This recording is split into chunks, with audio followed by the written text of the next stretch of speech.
This week on Inside Olympia, we tackle two of the most complex problems facing Washington: homelessness and substance use disorders. Is government up to the task of combating these dual crises? What solutions are under consideration in the state legislature? And do Democrats and Republicans share any common ground when it comes to how to respond?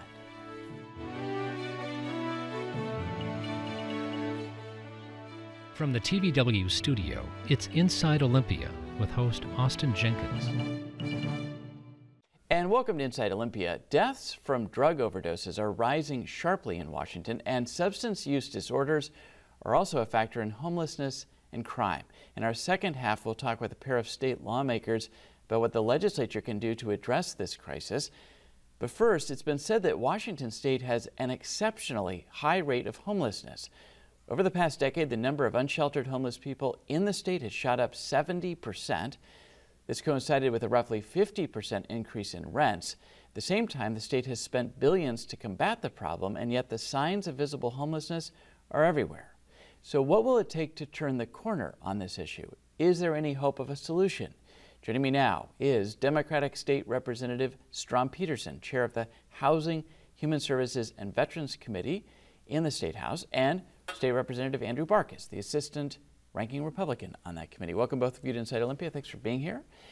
Good morning. Let me just frame the conversation by giving you a little bit of a personal backstory. As a reporter in 2005, when I was early on covering the state legislature, I went to the Wenatchee area, to Wenatchee, and did a story then about the legislature's goal, the legislature's requirement that all 39 counties in the state come up with a plan to reduce homelessness by 50%. That was actually an amended goal. The original goal was to eliminate homelessness within 10 years, and I realized that wasn't going to happen. So cut homelessness by 50% in every county in the state. Now we sit here in 2022 talking about explosive growth in homelessness. Representative Peterson is the chair of the committee. Can you just help us understand, how did we get here, and how did we go in this period of time from trying to essentially eliminate or dramatically reduce this issue to a seemingly out of control situation? Well, thanks, Austin. And first, I just want to give a quick shout out to my colleague, Andrew Barkis, and the work that he's done on substance use disorder, which is your next segment coming up, and really the incredible work that he's done around that. So I just want to thank him for that work. I wish I had an answer. If anybody has that answer, give me a call, because that is one of the big questions. It's not only how do we get out of this, but also what are the factors that got us here. And as with anything that's complicated, there is no kind of single easy answer to how we got here. I think it's a number of things. One, I think substance use disorder is certainly a big part of this, but that it's also coincides with affordable housing. You know, the number one reason for homelessness is a lack of affordable housing. This is happening all around the country. This is not a Washington specific issue. And also, I think we're paying the price for, both nationally and here in Washington, for decades of underspending when it comes to supporting behavioral and mental health, again, substance use disorder, and some of those underlying causes of homelessness. We just, as a nation, have not been spending the appropriate money for our most vulnerable families and most vulnerable neighbors, really since the early 80s. So we're kind of paying that price, and we're trying to figure out a way out of it now. Representative Barkis, this is certainly years, if not decades, in the making. The Great Recession certainly didn't help. And we are, as the governor often says, to some extent, victims of our own success. This is a growing state. We've had, we have very high-paying jobs, a very active housing market, but that does squeeze people. But as you think about that little bit of history, at one time the legislature, I'm not going to be fooled again, I'll tell you that. The legislature said it was going to eliminate or reduce homelessness by 50%. And we'll get to the new goal in a minute, but how did we get here? Well, first of all, I've been enjoying working with Representative Peterson over the last several years, and we've worked on a lot of good policy. But I'm going to have to say, I believe we have been part of the problem. And when I say we, I think about the legislature as a whole. You know, Austin, what we've seen is a radical change in the last couple of years on so many different fronts, whether it's our criminal justice system, some of the police reforms, drugs, the tolerance of drugs, legalization, all the different things. And we know that statistically, so many people that we see on our streets are suffering from some form of chemical dependency or addiction, leading to mental health issues. You know, when I got here about 6 years ago, I started looking into this. It became one of my things in housing. And I was just digging around in preparation for this. And I went back and I found a project I did looking at all the legislation just over a 10-year period from 08 to 18. Dozens and dozens and dozens and dozens of pieces of legislation to deal with homelessness, and the corresponding hundreds and hundreds and hundreds of millions of dollars to accomplish that goal that you stated. You know, the reduction of 50%. We've created agencies and departments, et cetera. It's worse. So, you know, the problem is that we have to start dealing with this literally one person at a time. We have to put the resources where they can best do their work. In my opinion, that is in what you're going to be talking about, and that's chemical treatment, detox, permanent supportive housing, different things that we can do. But it's going to take that will to start making those steps, to actually start moving these people from the street to back into life. And I think that's been the problem. We've tried to work around the periphery of this, and we keep, you know, kind of, I hate to say kick the can, because I do believe we've done some great things. I do believe we've done that, but it's a combination of things. You know, to look at all the fronts, Rep. Peterson and I agree. We have a housing supply issue. Is that the cause of the people living in tents right now? Could be a percentage, but we have created we're our own worst enemy when it comes to relieving the housing supply because of the regulatory burdens, all the things we've done. We keep putting forth legislation from both sides of the aisle to get at this, and we don't seem to make a difference in actually doing that. So then we start pointing blame. Oh, it's the rents are too high. It's the landlord's fault. It's evictions are causing this. It's a multiple issues that are causing this. And we can pinpoint those. We've spent a lot of money pinpointing them. Now we have to take the steps. And, you know, I'd be happy to talk more about that. What I think, you know, what we've looked at on how to address this person by person, encampment by encampment, and what would be needed in order to get the resources to start helping these people get back into life. Well, Representative Peterson, I'm not convinced that we even have a real handle on how many people are living currently in a status where they don't have stable housing. It seems like the point in time counts are woefully inadequate. As I understand it, they don't count people in jail, they don't count people in hospitals, they don't count people who don't want to cooperate with the counters. So do we even really know what the scope of the problem is in this state? No.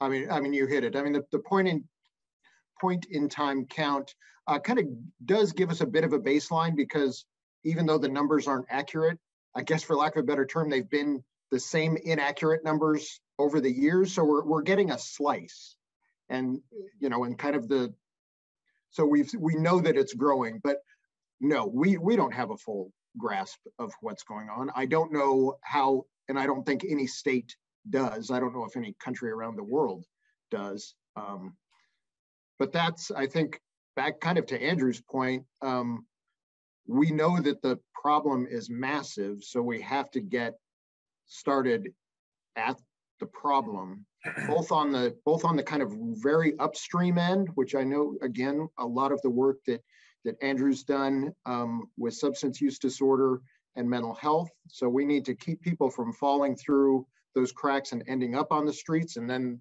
those issues are just exacerbated. But right now, in this kind of crisis situation, we need to invest a whole bunch of money and a whole bunch of human capital in saving people's lives, literally saving people's lives and getting them off the street. That's one of the reasons that I have asked the capital budget for a $500 million injection of funds into housing. The way we get out of homelessness is get people into homes, right? So we need to deal with the immediate crisis, but also we can't take our eye off of the upstream reasons of why people are falling into homelessness. Well, in response to Representative Barkis's criticism, for lack of a better word, of what the approach has been, and not to take away from the efforts that have been made and the billions of dollars that have been put into this problem, but as you size this up and think about kind of what the next 5 to 10 years might bring, are we talking about scale? Does this just need to be scaled to meet the problem? Does the state need a different approach than it's been taking? Both?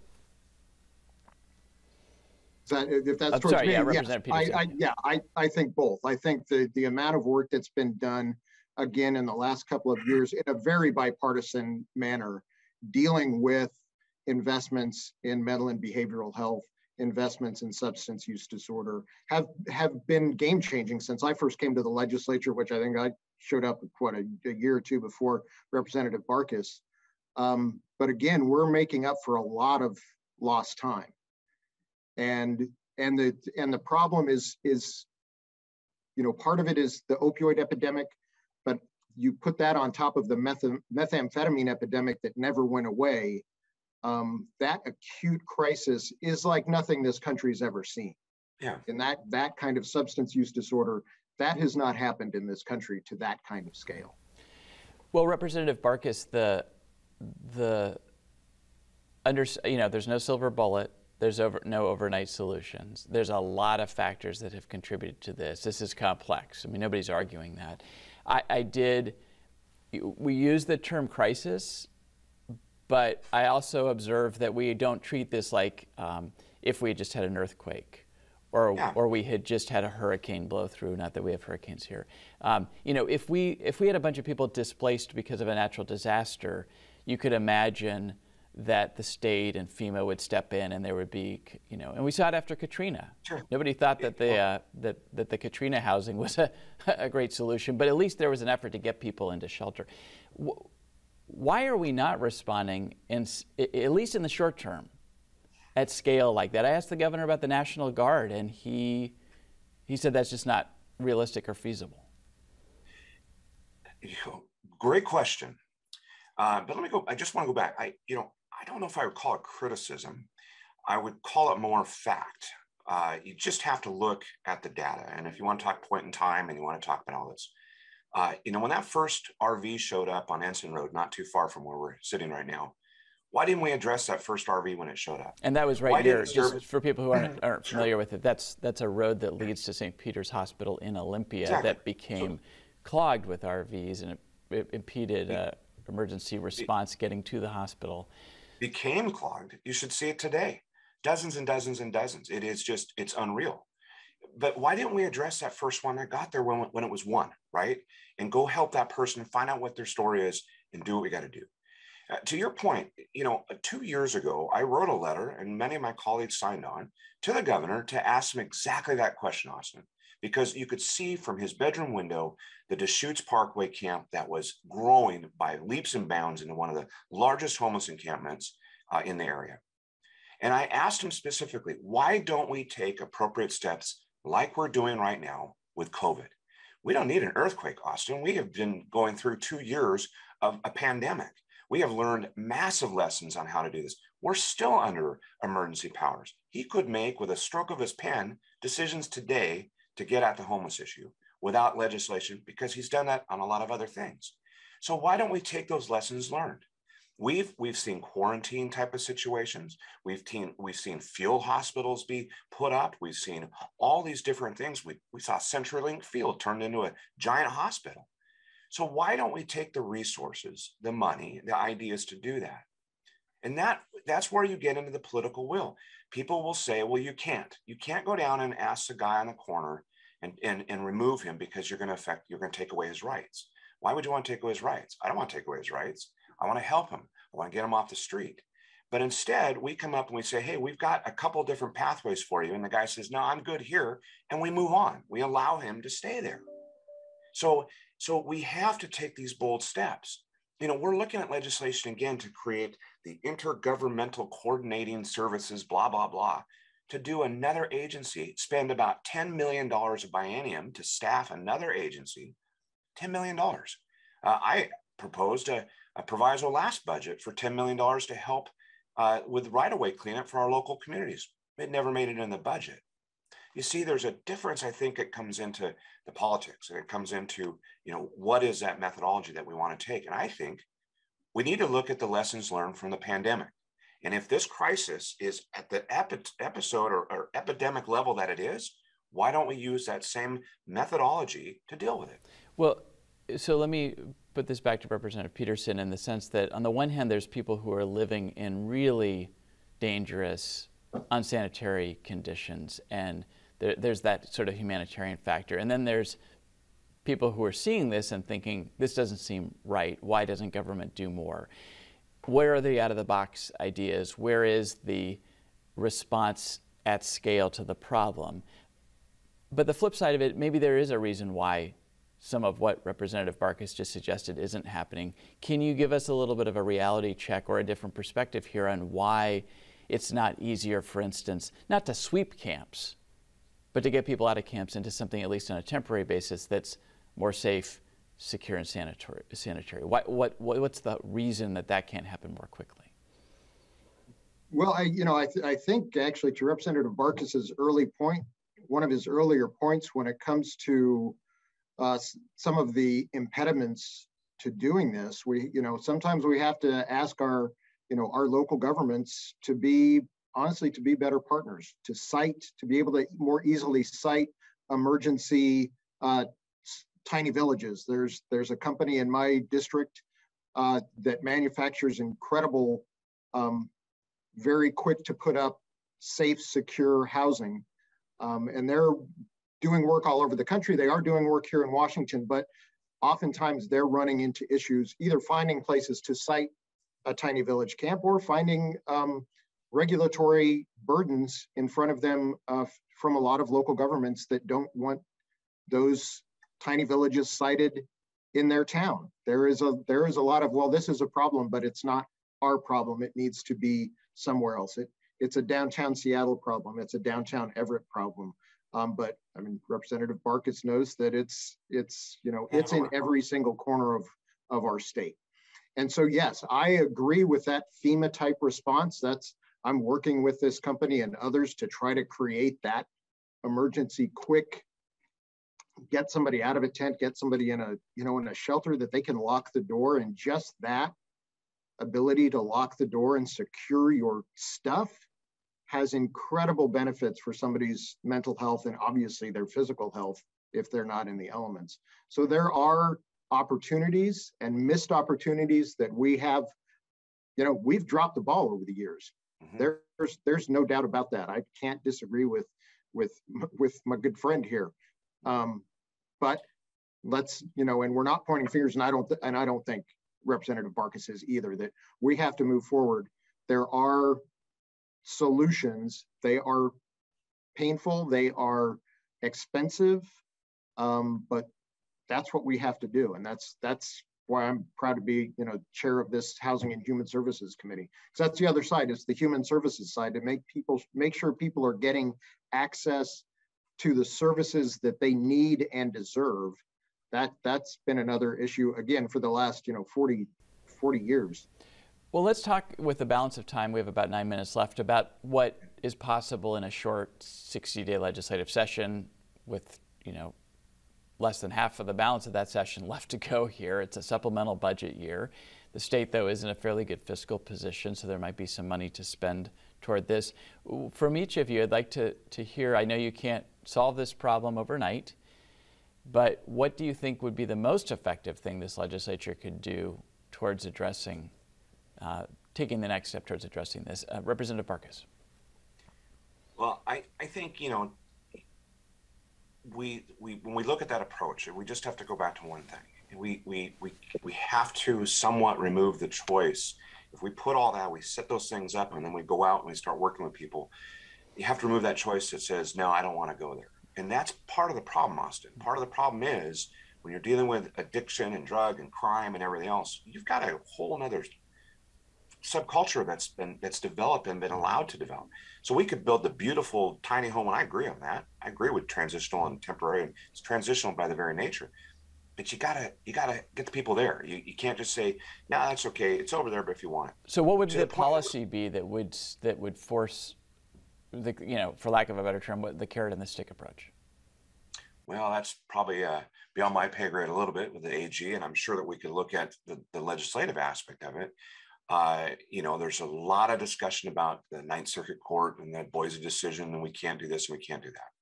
And there are parameters within there, but it hasn't been tested or pushed to the point where we've actually done it. We've just been poking around the periphery on this.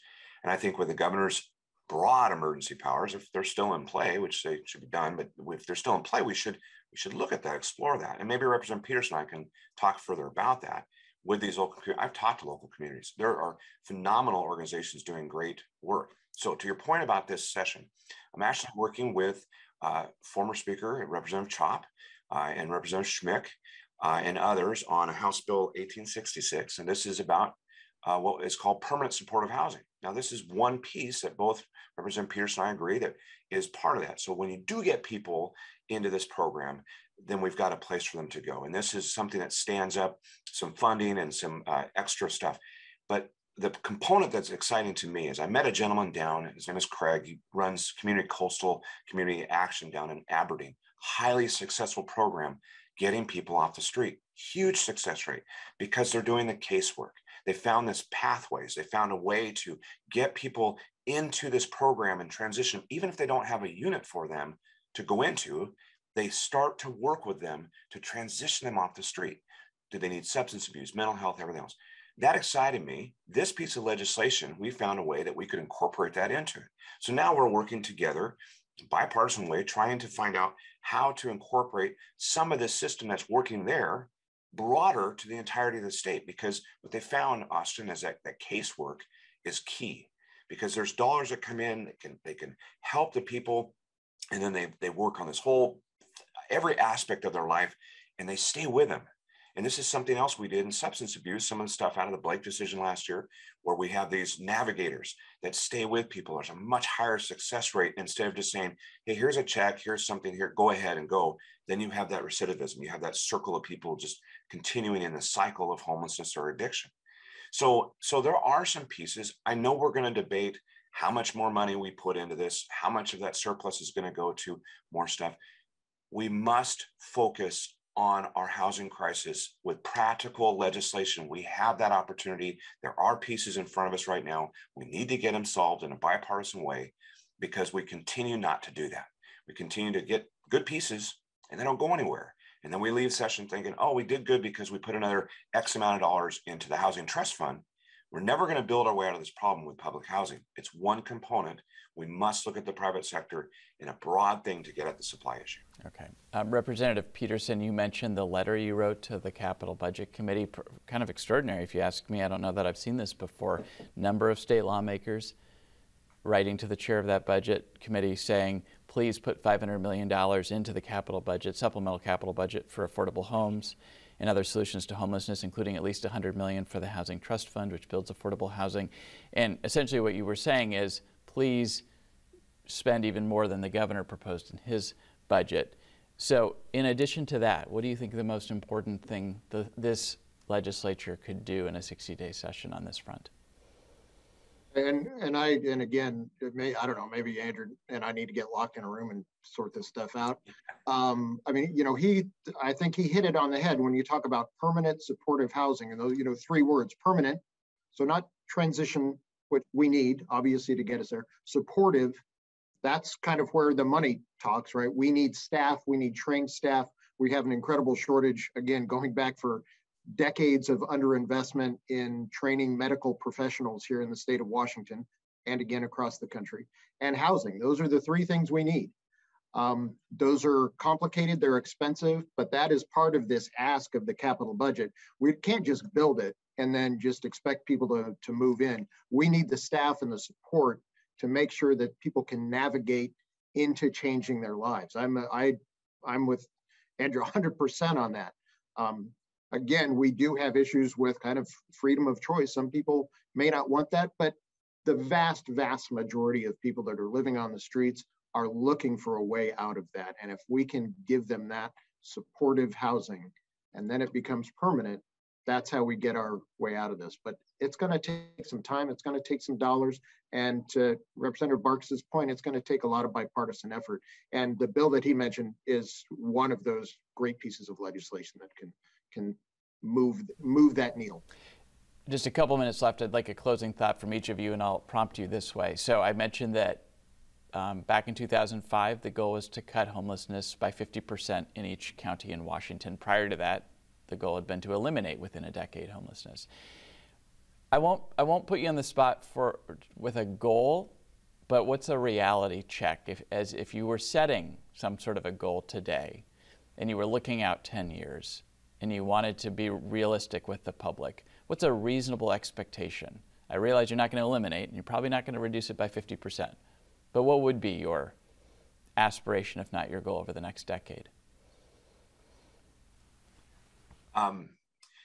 Well, that's tough, Austin. I think that putting percentages on things is, we've seen how well that's worked over there. Right. As I said, I'm not going to be fooled again. I think if we can move 1 to 20, 100, 1,000 people off the streets, in short order in the next year, we're making a dent. We need to have that political will. We need to address these homeless encampments. We need to set up the systems. I would add to, if we could do anything in this legislative cycle, I love seeing that money go, but we need the most robust substance use detox facilities training that we've ever seen, because we've created, this problem has been created, and it's such a huge piece of it. I'd love to see some of the surplus money going towards that. We have the methodology by to do that. But I think, Austin, I think that you're hearing this from local leaders, you're hearing this from Seattle. I think people have finally reached a point where the public and the community leaders have all said, we got to stop. This has got to stop. It will never end. There will always be substance use and homelessness in some form, but to this level, it needs to stop. And so we need to start person by person and just start making a dent in this. And it needs to start today. And I know it is. I know there are organizations right now, as we speak, doing what we're talking about. In the legislature, we just need to be able to come alongside them and support that. Okay. Representative Peterson, final word very briefly. I think part of what Andrew and I can do, our fellow legislators, is really add, and I think we have been, add some humanity to this. It's very easy to be angry as you're driving down the freeway and you see a tent encampment and have that visceral reaction. But these are our friends and neighbors. These are people that at one point were living in an apartment building or living in a home, had a job, and that something happened and that changed. And we have to remember that these are people living on the streets. These are our friends and neighbors. It can happen to anybody. And if we can inject more of that humanity, then we can bring more and more partners along to do just what Andrew said, is start making a dent person by person, encampment by encampment, and keeping people out of going down that path in the first place. Okay. Representative Strom Peterson and Andrew Barkis, both of the Housing, Human Services, and Veterans Committee in the State House. Thank you very much for joining us. Much more to discuss in the future. When we return, one of the contributing factors to homelessness is substance use abuse. How is the state working to expand access to treatment and address the rising numbers of deadly overdoses? We'll talk with two more state lawmakers right after this. TVW, opening state government to the people of Washington, with unedited coverage of the state legislature, the governor's office, the state Supreme Court, state government agencies, campaigns and elections, and public policy events in all corners of Washington. Plus our award-winning produced shows and documentaries that offer in-depth, balanced coverage of political events and policy decisions. TVW, opening government for the people of Washington. And welcome back to Inside Olympia. Drug overdose deaths per capita have nearly doubled in Washington over the past 2 years. Overdoses for methamphetamine and fentanyl account for most of the deaths. So what is Washington doing to address this epidemic, and what more can be done? Joining me now are two state lawmakers who are on the front lines of this issue. Democratic State Representative Lauren Davis, who is also Executive Director of the Washington Recovery Alliance, and Republican State Representative Dan Griffey, who serves as well as a professional firefighter. Welcome both of you to Inside Olympia. Good to see you. And Representative Davis, I want to start with you. Can you just in a nutshell, this is a kind of a broad question, but just give us the sort of a sense of where we're coming from and where we're trying to get to, so we have a little bit of context for this conversation. Sure. So, I mean, the opioid epidemic began in earnest in the early 2000s, and it was raging by the 2010s. And at that time, for most of the 2010s, the state investments in addressing untreated substance use disorder in community have largely been focused on treatment. The issue with that is that treatment is really one leg of a three-legged stool. When we look at the substance use disorder continuum of care, it actually has three component parts. You've got outreach, which is everything that occurs prior to treatment, and then you've got treatment, and then you've got recovery support services, which is the collection of services that help keep people in recovery post-treatment. And because we can bill insurance and get a federal Medicaid match, we've historically invested in treatment and treatment alone. We cannot bill insurance for those outreach services pre-treatment or the post-treatment aftercare. What changed radically during last legislative session in response to the State v. Blake decision is we made some significant historic investments in the outreach piece and the recovery support service piece. And so for the first time, we are actually trying to fund the entirety of the substance use disorder continuum of care. It's not sufficient, but those programs are starting in earnest actually now, Q1 of this year, 2022. So we're finally going to start to see the fruits of what happens when you actually fund the entire continuum of care. And I fully expect to see reductions in both untreated addiction and community, but also its various manifestations in terms of visible homelessness, property crime, child welfare involvement, et cetera. That's the most hopeful note I've heard in a long time, actually, in terms of, seeing visible signs of progress towards addressing these really vexing issues. So Representative Griffey, you have a personal story to tell about addiction, substance use disorder, and how it affects families. And then you also see this in the front lines you're a lieutenant, correct, with the fire department in Mason County. So I'm interested, if to the extent you're willing to share a little bit about how this has touched your family, but also what you've seen on the front lines in your work and how this is manifesting itself. Well, thank you, Austin, for the question. Both in my day job, my full-time job as a professional firefighter, and as a father, I see substance abuse hit me in the face every day. I have a substance abuse or a substance addicted daughter who has been in and out of homelessness. We continuously fight the state in she'll be in treatment somewhere, and we'll get a letter that she's in treatment. However, we can't have any communication with her. And then she's just released in homelessness. We've actually drove all the way to Vancouver, Washington, just to find her. We found her, we get her situated again. She falls back into the process or the lack thereof a system, and kind of is allowed, again, I think a mistake, allowed by the state to continue to circle out of control. As a firefighter, I see the same thing every day. I see the failure points in our mental health and substance response every day. I was blessed to meet with the good Representative Lauren Davis, who has ideas how to fix it. And I think all too often in Olympia, we are too remote from the problem. As a frontline firefighter, I can totally support Lauren and what she's doing, most of what she's doing. Obviously, we have some disagreements, but we agree on the problem. We agree on what the solution could look like. Now's the time not to, in Olympia, we kind of transfer our problems to others. The fire department will take care of it, or the law enforcement will take care of it. We kind of put the cart before the horse and forget that there's so many other processes that have to be in effect or take effect for us to have a robust and functioning system to deal with substance abuse.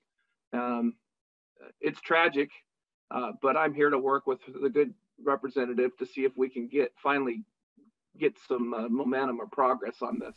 Yeah, and thank you for sharing your personal story. I mean, obviously, you're not obliged to do that, so thank you for doing that. And a lot of families, unfortunately, can share similar stories in this state and across this country. The opioid crisis has cut across all manner of families and socioeconomic lines.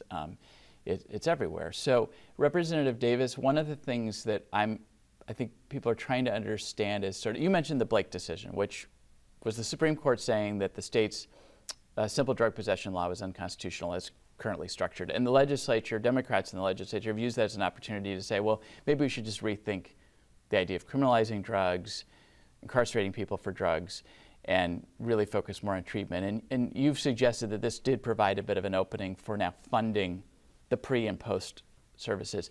But one of the things that I keep hearing, and I really am interested in your thoughts on, and Representative Griffey's, is this idea that you got to be able to force people or require people to accept help or treatment. And that right now what's happening is we're not prosecuting and we're sort of referring people and saying treatment is available. What are your thoughts on what the state's approach, how to get people the help if it's now going to be available?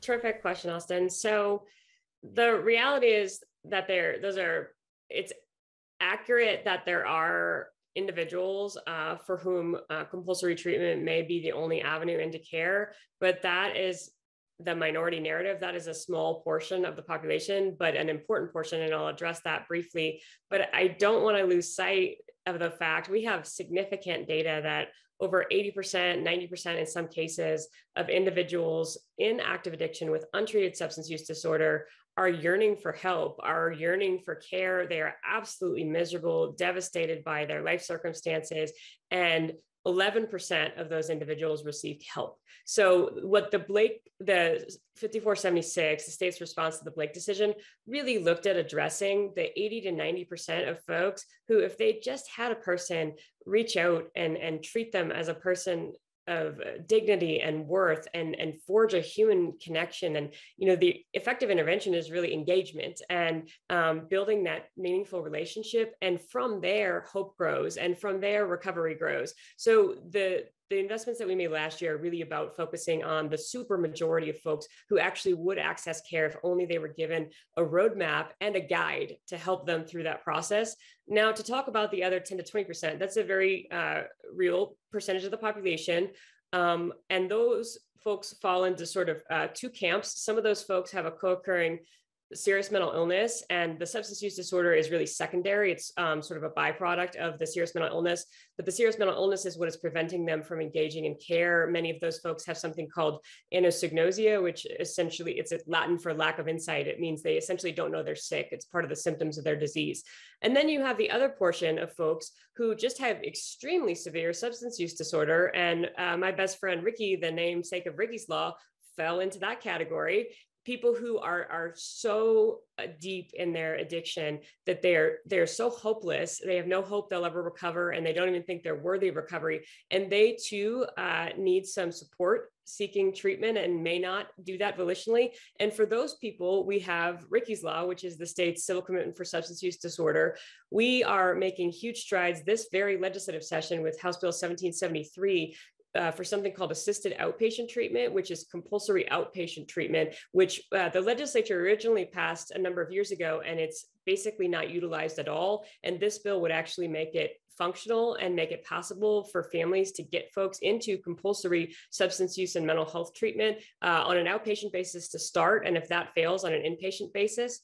The important part is that all of that is civil proceedings. It's in civil court. It is not a criminal matter, because these are treatable brain diseases from which people recover. They're not a criminal condition. But yes, there are some folks who need some additional support. And for that, we have civil commitment. Okay. Representative Griffey, you said in the case of your daughter that she sort of dropped through the cracks here, that every time she might get into treatment and comes out, then she's essentially just dropped off.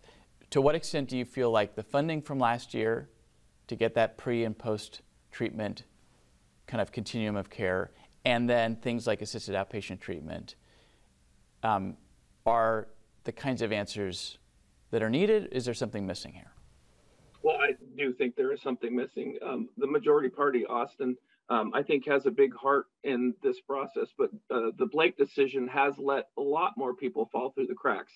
And the way that the mechanism that it has done that is law enforcement has the obligation to enforce laws in Washington state. If somebody's not committing a criminal or civil act, they don't have an ability to interact with that person. And I think we've seen while I agree with Lauren that we're going the right direction, we've seen, a major backward slide. This last year as a professional firefighter, not having law enforcement help on violent calls made us, as in the fire service, first responders, it made us take second, third, fourth looks at, well, are we actually going to go in and try to save that person that has a knife and who's threatening suicide, or the person who is overdosed on a drug?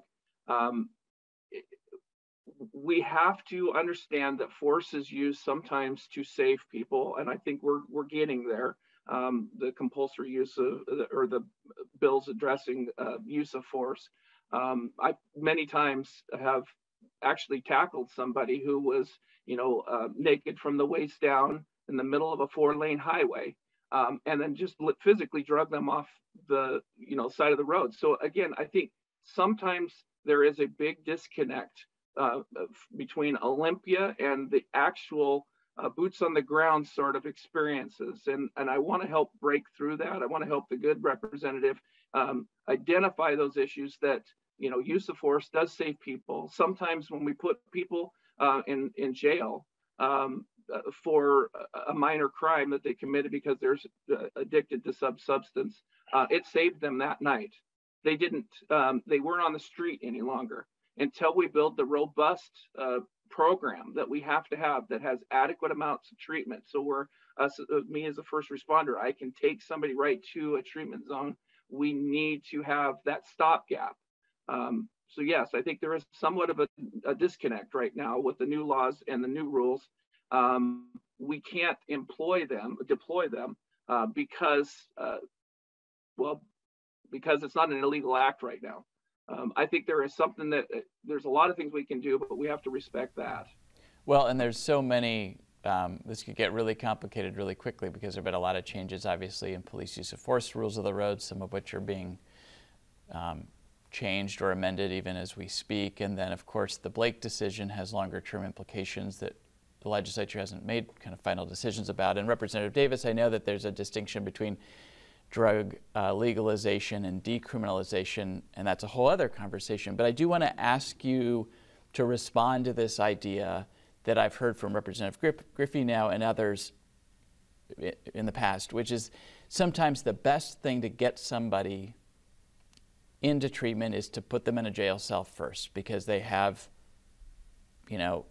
either it gets them off the street for a moment and then they're in a place where they can think about this, or they have kind of an aha moment of this isn't ever, I didn't want to end up here, so now I want help. Is there any, from your experience, is there any truth to that idea? Yeah, thanks for the question, Austin. That does happen on occasion. So I work in addiction recovery for a living outside the legislature. This has been my life's work for a decade. And I do have a handful of friends who will say things like, jail saved my life. That is true. I won't deny that. But that is a really excessively small minority of folks. So to give you some data, of the individuals who were arrested in a given year in Washington state prior to the Blake decision for simple possession of drugs, only 3% of those individuals ever ended up in drug court. So for 3%, the recovery, that might have been an arc of recovery story. But for 97% of those individuals, let me tell you what happened to them. So addiction is a disease of self-loathing. Nobody hates that person more than the person themselves. And so when you actually add on additional pain for this individual, all that really does is increase their separation from society, their feelings of worthlessness, their feelings of hopelessness, their sense of being other or less than, and it actually increases their reasons for using. One of the diagnostic criteria for substance use disorder is continued use despite negative consequences. So it is positively illogical, given everything we know about the brain disease of addiction, to suggest that additional negative consequences, such as incarceration, are going to facilitate behavior change. It does happen in a very small minority of cases, but for most people, it increases their reasons for using. Incarceration disrupts any positive progress they might have in terms of family relationship, employment, capacity to pay rent. And then prior to the Blake decision, then they cop a felony charge. And what does a felony charge do? It prohibits employment and it prohibits housing. And housing and employment are two of the most important tenets of long-term recovery and statistically highly correlated with long-term recovery. So this notion that we took away some wildly effective tool is just a fallacy. That was never the story. The overwhelming majority of these folks the hole was dug even deeper when we incarcerated them, and we punished them for having a chronic treatable disease. And I say all that with the caveat that, some respectful disagreement with my dear colleague, but there are very few lawmakers who are as gifted and have as big of a heart as Rep. Griffey. So it's an honor to serve with him. And I know we have some disagreement on this, but we agree much more than we disagree. Well, I think this is a nice way to transition to kind of what the legislature is and can do in a short session and what the future might look like, because you've established that some money has been put in. It's not enough. But Representative Griffey, when the balance of time in this interview segment, but also in this session, is there a particular bill, a particular funding piece, something that you think could start to make a difference out on the streets in the context or in families as you've experienced this so personally? Well, Austin, I really believe the good gentle lady's comments are pure and true. Her bills that she's running right now and the bills that we're running, I think can make a difference. But again, Austin, while we're building this system, people like me have almost no resources to get people into. I schedule ALS transports. And I schedule BLS transports, basic life support transports. We constantly are looking all over the state to find some sort of resource. And right now, if we don't get them into a facility, what do they do? They put them on the street. And on the street, they right now are getting into fentanyl and those sort of things. We have an epidemic with regard to fentanyl. So I agree with the good gentle lady that there shouldn't be long-term stigmas because you committed a crime due to your substance abuse disorder. I agree with her that it is negative, but I disagree that at this point in time that we actually have adequate resources. I live in rural Mason County and I work in rural Mason County. We do not have adequate resources. So to say that we're going to save people and not have anywhere to take them, I think is not. It's not a very good process. Again, the Olympia put the cart before the horse. I think where we're going is going to save people and it's going to be robust and amazing. But until we have those brick and mortar places where we can actually drop people off to keep them safe and get their treatment started, people are still going to there's going to be a lot of tears shed. And the first responders need to have resources. And if we had resources, we will save people's lives. We just don't have enough yet. Well, and Representative Davis, this gets back to something that was a theme in the last conversation in the first panel about homelessness, matching the scope of the problem, the response to the scope of the problem. So can you give us some sense of how much money was put into this in the budget last year and kind of what you think, what that will do, and then what's the gap that's left? Sure, that's a terrific question. So we put into this kind of flagship Recovery Navigator program in the Senate Bill 5476 from last year. We funded that at $45 million statewide, and that's just the outreach component. So that's all the suite of outreach and engagement pre-treatment services for folks. And I'd be lying if I told you I had a number, because again, those services are just coming online in community in every single region of the state, including and especially our rural areas. Those services will come online this month in February and next month in March. So we are only going to begin to see what the kind of service gaps might be for different geographies, different suburban and urban areas that are more densely populated. So I don't know. I do know the answer is more, but we don't really know how to quantify that yet. But I also want to note that there were a number of other investments in behavioral health the legislature made that serve a very similar population, lots of Venn diagram overlap. And one of those was the huge mammoth investment in 988, the state's behavioral health emergency line. That comes online in July. And when I think about Rev. Griffey and his incredible work in the fire service and the people he sees every day, he's generally encountering people because they're in crisis, either an acute mental health crisis or substance use disorder crisis or both. And part of 988 involves creating a huge amount of crisis receiving facilities in communities. I'm helping to build one in my district right now in Linwood, and it's for first responders to be able to bring people who are in crisis. We don't have those right now. Right now, we have two choices: jail or an emergency department, neither of which are an appropriate place for somebody in a psychiatric or substance use emergency. And then they don't get the proper care. They don't get the proper follow-up treatment. So I couldn't agree with him more. We need more on the operating side, and we also need a significant infusion of capital dollars. I will say the governor's supplemental budget included $60 million in capital money for these type of crisis receiving facilities that I described. And I do hope the legislature will fund at least that level, because Rep.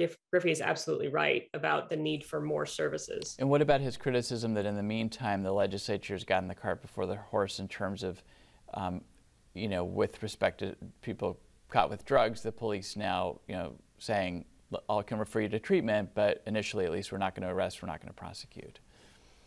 Sure. I mean, as somebody who's dedicated, and I just want to be clear, I know you explained why a jail cell isn't, the answer for most people, but the question is, in the meantime, until we can stand up this system you're describing, have we not sort of shot ourselves in the foot here? Yeah, my short answer would be we shouldn't have to hurt people to help them. If I've, dedicated much of my adult life to trying to serve people, I have just an enormous amount of compassion within me, and a desire and a belief that all people are capable of recovery. And if I believed that it were effective, that handcuffing someone and putting them in a cage and telling them that they're bad, if I thought that were effective, by golly, I would probably advocate for it myself, but it's just not. And we're just hurting people, we're harming people, and we're shaming them. And this is a shame-based disease. So when you amplify shame, you amplify drug use. So I would offer that we didn't take away anything that was working. And again, some of the investments that we're making this year, particularly around this assisted outpatient treatment, can actually make an extraordinary difference. We are going to allow emergency department physicians, mental health professionals, substance use disorder professionals to petition for these assisted outpatient treatment orders. That's never been possible in Washington State. We've allowed only one type of profession, designated crisis responders, to do these petitions. And so it's totally underutilized. And the petitions are only 90 days. Under the bill I described, they will be 18 months of involuntary care that can include inpatient treatment when necessary. So I really do think the population that we're describing, people who are really suffering, and everybody knows it, that AOT investment will really help as well. Just a couple minutes left. Representative Griffey, do you think that assisted outpatient treatment bill could be a game changer in your family's life? Well, I hope so, Austin. I think in my family's case, the state needs to understand that we need to reduce the criteria for civil commitment. And I think we get it wrong. And I think Lauren and I, we've talked about it 100 times. We agree on that. But, to answer what she was just saying, yeah, jail's the wrong place for them. It really is. But boots on the ground, first responders that have to do this day in, day out, we have no resources. And we have like 8 more, 10 more, 20 more calls backed up that we have to get to, real people in crises. We need to see something now. We need to be able to take somebody in crisis to a center that, and it's got to be close. We can't drive our ambulance from Shelton, Washington to Vancouver. We've got to have in-community treatment. We've got to have places to drop them off. And I really believe we have to have the resources. Let's face it, Austin, some of these people in crisis do very violent things. They could injure people. And a lot of times we interact with them because they did injure someone. So they are a danger to themselves and others. And in that case, they need to have be isolated from society for a short period of time till we can make sure they're safe. And so I think that I want to have the world that Lauren wants to live in with this. I want to be there, and I want to get there sooner rather than later. But I want us to be real when we talk about they are actually hurting people and themselves. And so the reason society incarcerates people is to protect them, protect society from the actions that they do. If we can stop those actions, I think we can have great success. Okay. I have less than a minute left. Representative Davis, a final quick thought. Final quick thought is thanks for having us. Thanks for the conversation. One of the best things we can do is to talk about this issue and to talk about the fact how many families that this impacts, and just big thanks to my colleague, to Rep. Griffey. This is an extremely bipartisan issue, and I cherish that. And we all see the problem, and we all want to do right by this population, and we're committed to doing it. And for that, I'm filled with a lot of hope, because recovery is not only possible, but probable when we provide people access to adequate resources. Okay, Representatives Lauren Davis and Dan Griffey, thanks very much. We do appreciate the conversation. It's an important one to have. Thank you for watching Inside Olympia. We will see you again next week.